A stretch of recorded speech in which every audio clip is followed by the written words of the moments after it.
Très chers amis, on est Parashat Shmini 5783, Medaber Israël Chaviv Mira Adana.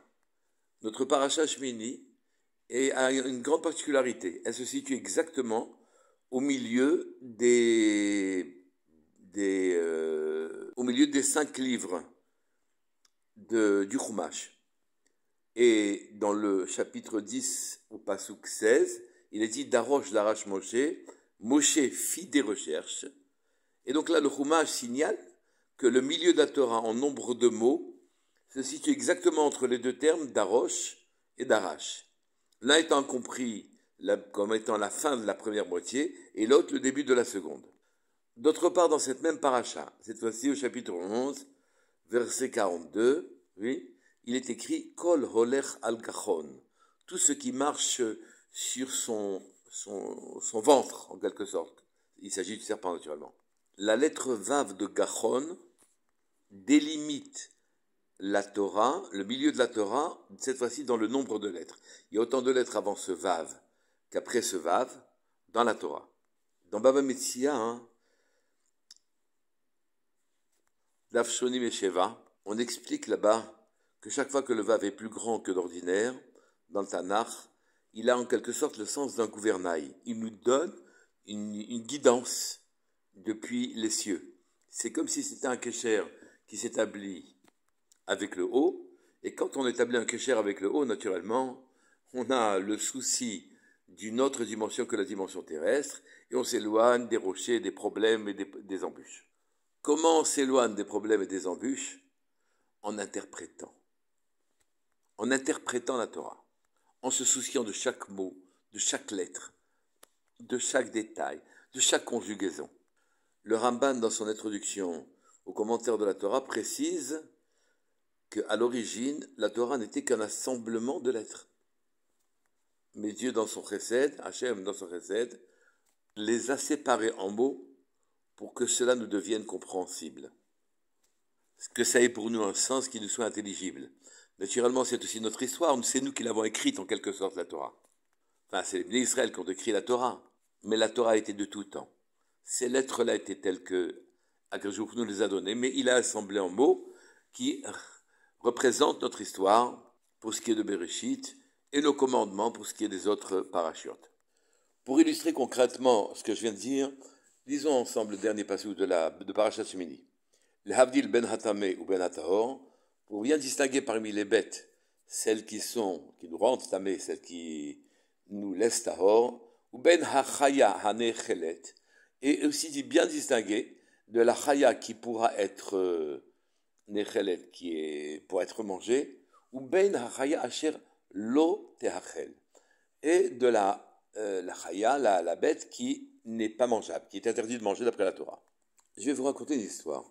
Lorsque Reb Meir de Primichlan, un enfant de 10 ans, allait chaque jeudi, jour de marché, récolter de l'argent pour les pauvres, afin qu'ils achètent les provisions de Shabbat.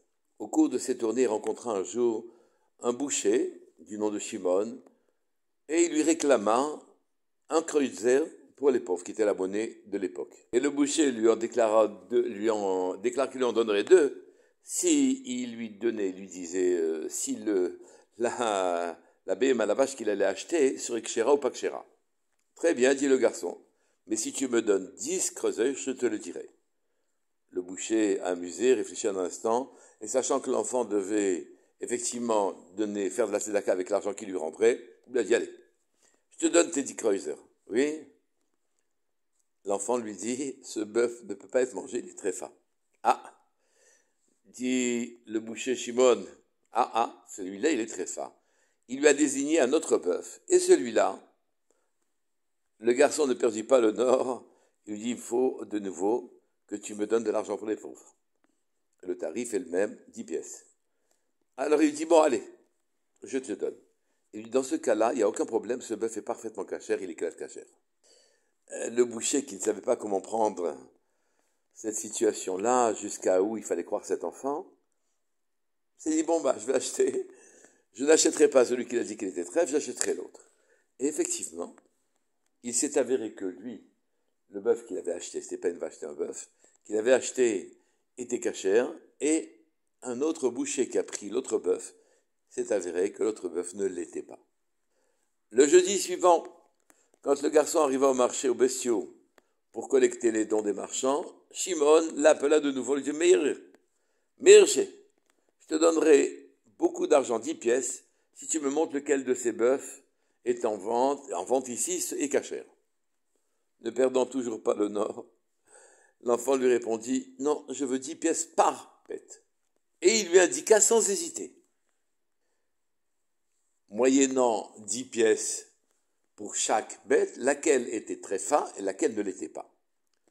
Naturellement, il s'avérait que chaque fois qu'il disait qu'une bête était tréfa, elle l'était, et que quand il disait qu'elle était cachère, elle l'était aussi. Et donc, effectivement, ce boucher s'enrichit de manière incroyable, tandis que les autres bouchers, naturellement, perdaient beaucoup d'argent en achetant des bêtes qui s'avéraient tréfa. Shimon trouvait que l'arrangement pouvait être très bon. Il lui a dit, écoute, on fait ça régulièrement, mais je veux que tu dises ça à personne.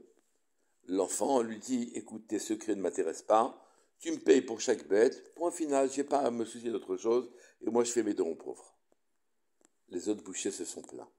Ils n'en revenaient pas qu'effectivement il y ait une chance inouïe pour Shimon, tandis que eux prenaient des bêtes qui étaient tréfa.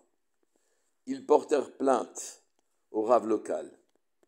Il leur dit, les bouchers ont dit, Shimon devait sûrement soudoyer les Teshuratim pour qu'ils déclarent cacher ses propres bestiaux, tandis que pour les autres, il les payait pour les déclarer tréfa. Le Rav dit naturellement, aucune preuve à tout ce que vous avancez, il a une chance invraisemblable. Ce qui s'est passé ensuite, naturellement, c'est que les bouchers ont fait leur enquête, ils ont suivi Shimon partout où il allait, ils se sont aperçus qu'il parlait avec Meir de Primishlam, le petit garçon. Ils lui ont dit, Meir, tu devrais prier pour nous aussi, pour qu'on ait des bêtes cachères, pourquoi tu limites tes tfilotes et tes prières à Shimon? Et le garçon leur répondit, mais non, je ne prie pas. Je lui dis quelles sont les bêtes, moyennant cachérot et les bêtes qui ne le sont pas, moyennant 10 pièces. Ils tentèrent eux aussi le coup, et ils lui disent, ce bœuf, non, tréfa, et celui-là, cachère. La suite de l'histoire, naturellement, c'est que son rebbe, à lui a dit qu'il était absolument interdit d'utiliser des renseignements privilégiés comme cela, et qu'il devait les garder pour lui, même si c'était pour récolter de la tzedaka. Rabbi Yitzhak Meir de Ger, le fameux Chidushei Harim, explique que c'est ce qui est écrit dans le Passouk. C'est suggéré dans le Passouk. Quand le Passouk dit « Ben hachaya anechelet » l'animal qui est mangeable littéralement, que l'on mange, ou « Ben hachaya asher lo tehachel » il aurait dû être écrit « asher lo tochal » que la Torah nous a ordonné de ne pas manger. « Asher lo tehachel » c'est écrit qu'elle n'est pas mangeable. Qu'elle n'est pas mangeable, ça veut dire que pour celui qui met son esprit dans le respect d'Hachem, qui se souvient du Vav de Gachon, qui dirige tous nos esprits, et qui nous permet d'être Doresh, de rechercher Dieu partout où il se trouve, puisqu'il n'est pas écrit le Tochal, tu ne le mangeras pas. Ici, Asher lo teachel, c'est que la bête n'est pas mangeable en quelque sorte. Elle-même, elle suggère qu'on ne doit pas la manger.